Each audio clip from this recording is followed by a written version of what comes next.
Water signs, tignan po natin kung ano yung mensahe para sa'yo ngayong araw. Keep in mind po na ito ay general reading lamang, so hindi po lahat ay makaka-relate.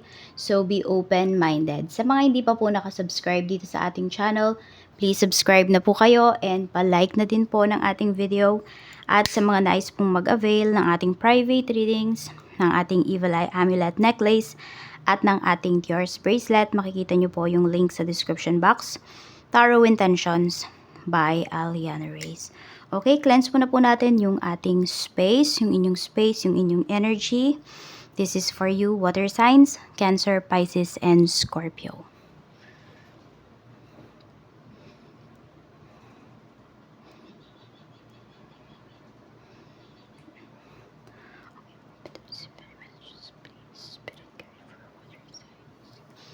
Okay, unahin natin si Cancer.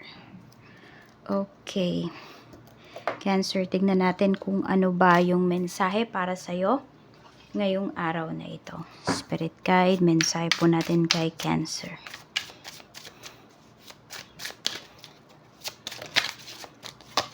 We have cloth hungry. Says anything, does anything, make up dramatic. So, sino to? Kayo ba to? Or mga tao po yan sa paligid ninyo. Ayan, mag-ingat kayo kasi baka madala kayo sa pagdadrama ng taong to.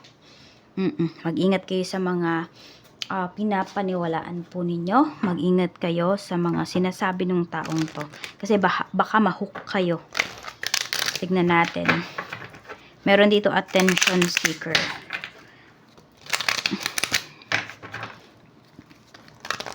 Cancer, let's see. Ayun, baka kunwari ganito, meron kayong client kung may business po kayo. So, magdadrama siya sa inyo. So, kayo naman, paniwalang-paniwala kayo sa drama nun. Gusto lang pala maka-discount. Yung di pong mga ganun ba? Kaya mag-iingat po kayo. So, tingnan natin. We have food, we have eating. Ayun nga. Meron ba laging kapitbahay, kamag-anak na nanghihingi sa inyo ng ulam, ganyan, ng ulam, ng kanin, ganon? Oo. We have lottery.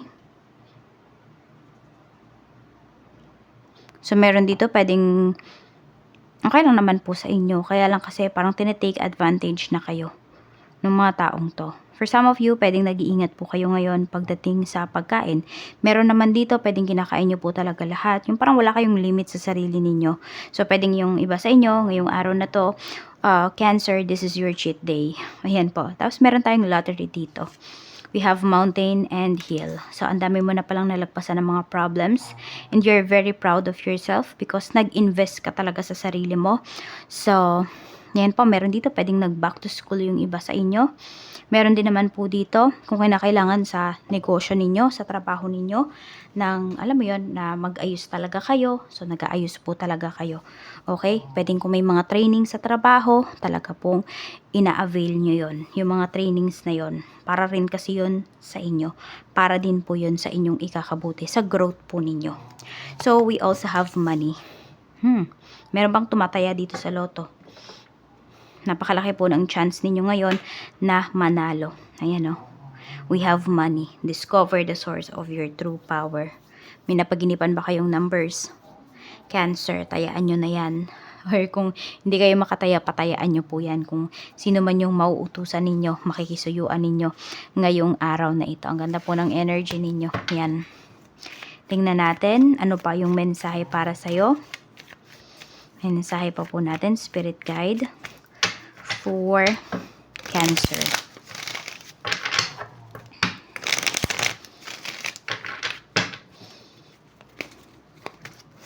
Meron tayo ditong Page of Pentacles. Ayan po. Mukhang madidiscover nyo na talaga kung ano yung magpapayaman sa inyo. So, hindi ko kasi pwedeng sabihin na ito yung magpapayaman sa inyo. Cancer. Kasi po, 'di ba, madami kayo. So, maguguluhan lang kayo. Lalo na yung iba sa inyo nasa right path kayo ngayon. Okay, pag sinabi ko na, dito ka dito, ito yung i-person ninyo. Paano yung iba sa inyo kung makikinig kayo sa sinabi ko, tapos hindi naman pala yun yung path para sa inyo? Okay, kaya yung iba sa inyo, mas okay din po kung naguguluhan kayo sa career na tinatahak ninyo, mas maganda po magpa-private reading kayo.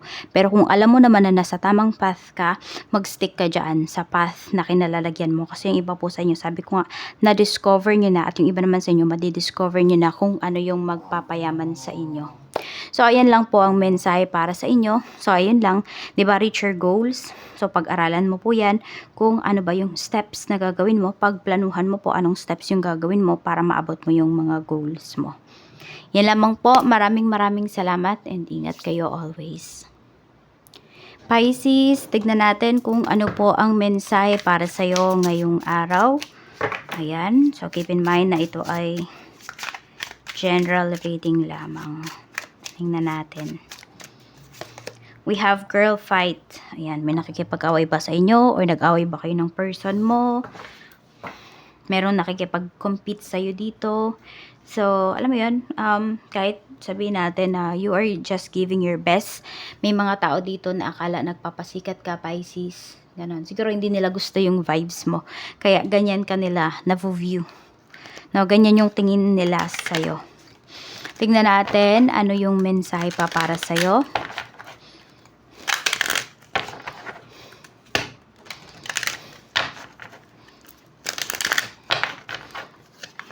We have food, eating. So, ayan, baka may nag-aaway ditong magkapatid pagdating sa pagkain. Or meron ba kayo naka-away dito because of food? Baka may in-order kayo pero hindi naging maayos yung pagdadala po sa inyo, yung pagde-deliver.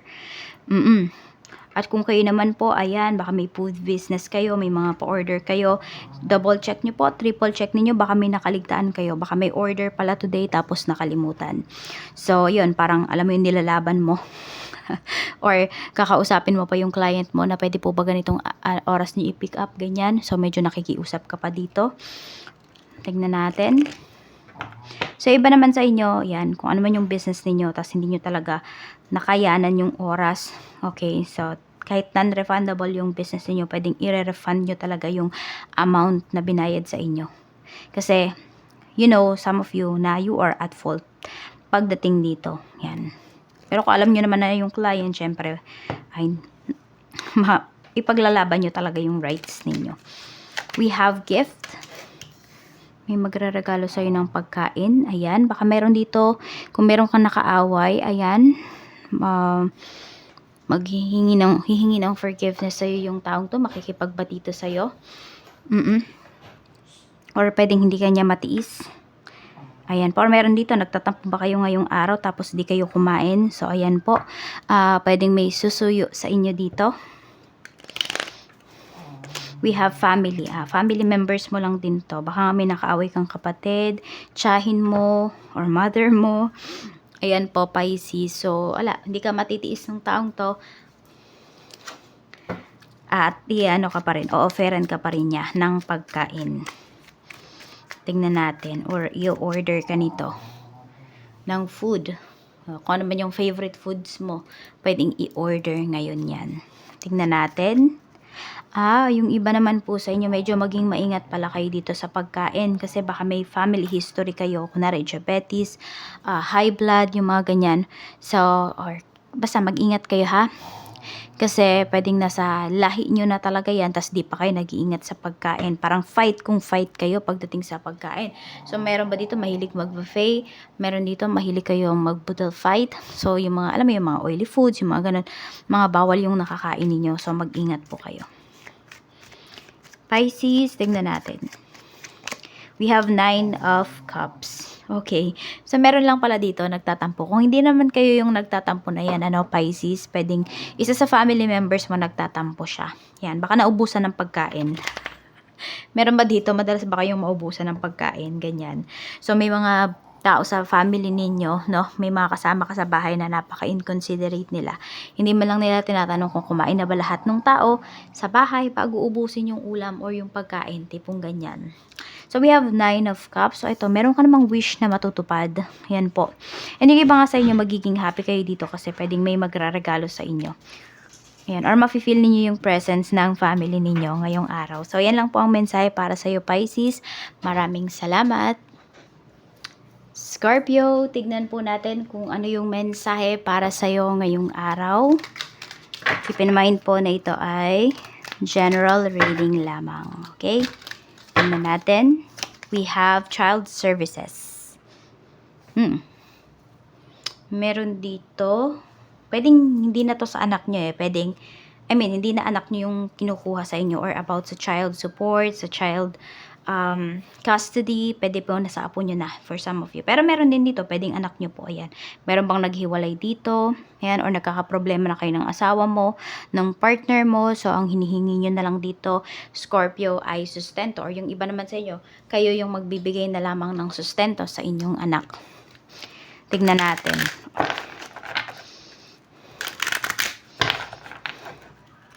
Meron din, pwedeng kayo po ay nagtatrabaho sa, kunwari DSWD, mga ganyan. Basta parang mga pambata o baka may mga, daycare teacher dito sa atin na nanonood. May mga nurse na nasa, ano ba yan? No? Pediatric ward, tama ba? Yung mga nursery, yung iba sa inyo. Tingnan natin. We have computer. Okay, yung iba naman, pwedeng nasa malayo kayo ng asawa mo, tapos pinapalagaan nyo sa parents ninyo yung inyong mga anak. So, pwedeng through the internet na lang po kayo nagkikita-kita. Ayan, yung communications ninyo sa inyong mga anak. We have teeth. Mayroong nagre-research dito, may sumasakit ba ang ngipin? Ayan, pero kasi kulang sa suporta. Financial, ayan po, baka meron ditong bata na masakit ang ngipin, baka yung anak niya masakit yung ngipin ngayon, hindi masyadong nagsasalita. Parang tinitiis ba? Meron dito. Or meron naman dito na anak, ayan, kung kayo naman po ay nasa malayo nga, nagre-request magpa-brace. We have alien. Ayan, yung iba sa inyo nasa malayo nga kayo.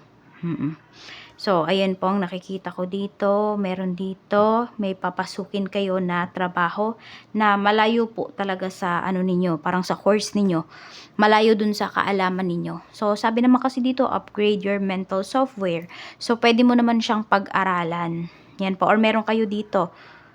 Ay, yung iba sa inyo ha, baka may nakita kayo dito na nagkakabit ng brace, pero hindi naman siya dentist. Huwag niyong patulan kasi baka magkaroon pa po kayo ng problema. Oo, sabihin natin, yes, mura nga. Pupuntahan pa kayo sa bahay. Pero baka magkaroon naman kayo ng problema. Mas malaki pa po yung magagastos ninyo. So, doon na po kayo sa tao na or sa professionals na po kayo pumunta kapag may papaayos kayo sa inyong ngipin. Okay, Scorpio. Tignan natin. Ayan, mayroon dito. Basta meron kayong big steps na gagawin para sa inyong career.